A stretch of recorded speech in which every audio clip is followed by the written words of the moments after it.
We still don't know who the Minnesota Vikings general manager is or who the head coach is going to be. So we don't know the person who's going to be buying the groceries, and we don't know the chef. Don't care. We're going grocery shopping anyway, baby, because it is mock draft season. And we're going to fire up a 3-round Vikings mock draft right here, right meow. Vikings drafting at 12, 46, and 77. 1, 2, 3 this time around. And we get some nice dice, right? Because I'm not going to lie. Spoiler, we're going to be building from the trenches out. And I understand that there's going to be some sexy-ass cornerbacks available at 12, a big-time position of need. I understand that there's going to be some wide receivers and some quarterbacks there as well. I'm okay waiting on quarterback. Depending on what happens with Kirk Cousins, maybe you can grab a quarterback in the second or third round, and maybe even later. And also, you do have Kellen Mond. So, it's whatever there. But I understand that this may be a multi-year rebuild with the Vikings. Not a rebuild, a reboot, as it were. I think that if they have to take a small step back in 2022 to make a big leap forward in 2023, I understand it. I get it. Next year's going to suck, but whatever. But no, the Vikings winning games, taking names, all that stuff. Talking myself in circles, don't care. Let's get into the draft. At 12, I'm tired of being pushed around. So I'm getting me some Jordan Davis out of Georgia. Georgia, that's right. The mountain in the middle, 6'6", 340. He owns the line of scrimmage, man. 32 tackles, 5 tackles for loss, 14 pressures, 2 sacks this year. 9th in the Heisman voting. First off, it's crazy that a defensive player gets votes for Heisman that high, even though it's a travesty. They certainly should. But to have a player who's a nose tackle be 9th in Heisman voting, that shows you how much Jordan Davis did for the Dogs as they won the national title, man. Pierce and Tomlinson, I understand that they are here. The new GM did not sign Michael Pierce, did not sign Diesel Dalvin Thompson. Plus, Tomlinson's only on the contract for one more season. Michael Pierce, he's been great when he's on the field, but he's not been on the field much. And also, they can get out from underneath his contract with relatively low dead money. So, it's no guarantee that Pierce is here next year, and also 2 years from now. I mean, neither of them may be here. Plus, the fact that the Vikings had both of them at times and still got run on, I don't know. It may come down to scheme or whatever, but having a homegrown, immovable object. Also, a guy who really stepped up his pass rushing presence this year. Because Jordan Davis last year, if he declared, probably would have been a very solid day 2 pick, but he was more of a run stuffer. But now he is a guy that can also get you on early downs as a pass rusher as well. So, yes, I do want him a nose tackle who can 2-gap, but also can fire through that B-gap as a 3-tech as well. He's just... Think about the days of peak Linval Joseph, 2014, 15, 16, 17, plus. Just, I love Jordan Davis. I do. And this stage of the draft, you may have Sauce Gardner on the board. You may have Chris Olave. You may have Drake London fight on. And there's going to be a lot of really intriguing. Nakobe Dean may be there, his teammate at Georgia. There's going to be a lot of very intriguing players there at 12. But Jordan Davis, I ain't mad. Into the second round, 46 overall.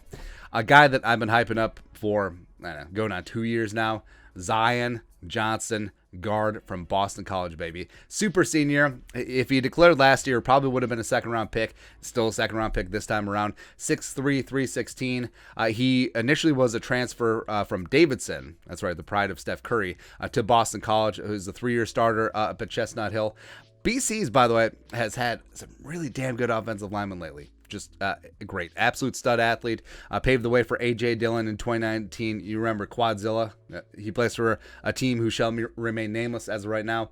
Interestingly, he moved to left tackle in 2020. Moved back inside to guard in 2021. Did great in both spots. This year, an 84.4 PFF grade, 6 pressures allowed, 1 sack. So, yeah, he can get after it.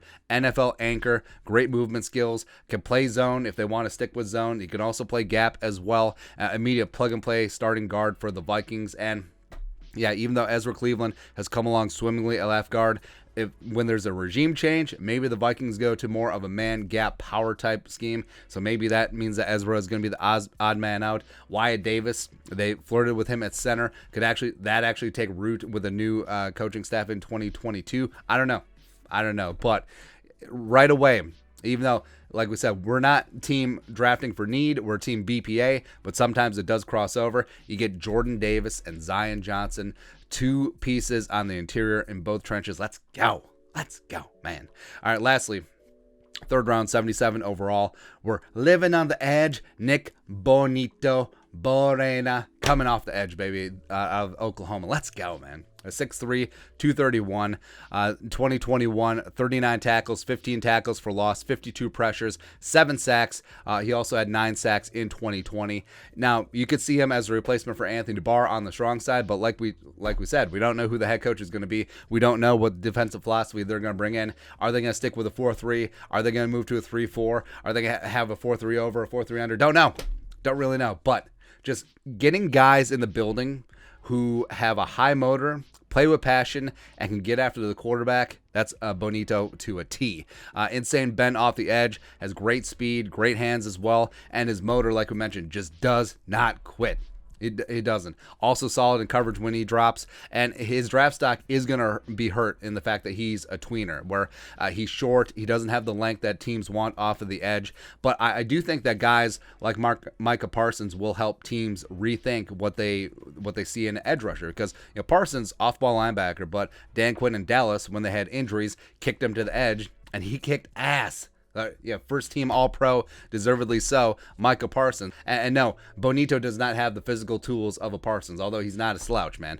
But also, you don't need to be 6'5" with 36-inch arms to rush the passer off the edge. You don't need that. You don't need that anymore. If you got the bend, if you got the desire, if you got the hat, and got the speed and quickness and hands, you can certainly do some things. I think Bonito could be one of the values in this draft. I think that he'll be probably a mid to late day 2 pick, 3rd round. So yeah, there you go. But if this is how the draft goes down for the Vikings, this is off to a pretty good start. And also, Spielman didn't take 77 and turn it into 92 7th round picks, so it's whatever there. But you're shoring things up in both trenches, and also you got a guy who can get the quarterback. And this team does have a lot of needs.